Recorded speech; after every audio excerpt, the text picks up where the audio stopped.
রাজাকার সবগুলোকে ফাঁসি দিচ্ছি, আন্দোলনকারীদেরও ছাড়ব না, সাবেক দাবি বিসিকে শেখ হাসিনা। রাজাকারের কি অবস্থা হয়েছে দেখিস নাই, সবগুলোকে ফাঁসি দিয়েছি, এবার তোদেরও ছাড়ব না। গত বছরের 14 জুলাই রাতে ঢাকা বিশ্ববিদ্যালয়ের তৎকালীন উপাচার্য এএসএম মাকসুদ কামালের সঙ্গে মুঠোফোনে এভাবেই আন্দোলনকারীদের হুমকি দিয়েছিলেন গণঅভ্যুত্থানের মুখে বিদেশে পালিয়ে যাওয়া সাবেক প্রধানমন্ত্রী শেখ হাসিনা।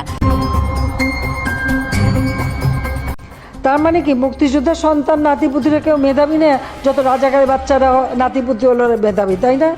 সোমবার 11 আগস্ট তাদের মোবাইল কথোপকথনের এই অডিও রেকর্ড প্রকাশ্যে এসেছে। জানা গেছে ট্রাইব্যুনালে এই ফোনালাপ জমা দিয়েছে প্রসিকিউশন। তার আগে তদন্ত সংস্থা এই অডিও রেকর্ড জব্দের পর ফরেনসিক করে সত্যতা পেয়েছে। সেই অডিওতে মাকসুদ কামালকে উদ্দেশ্য করে শেখ হাসিনা আরও বলেন, ইংল্যান্ডে ছাত্র রাজনীতির জন্য কয়েকজনকে গুলি করে মেরে ফেলেছিল, ওইরকম অ্যাকশন নেওয়া ছাড়া আর কোনো উপায় নাই।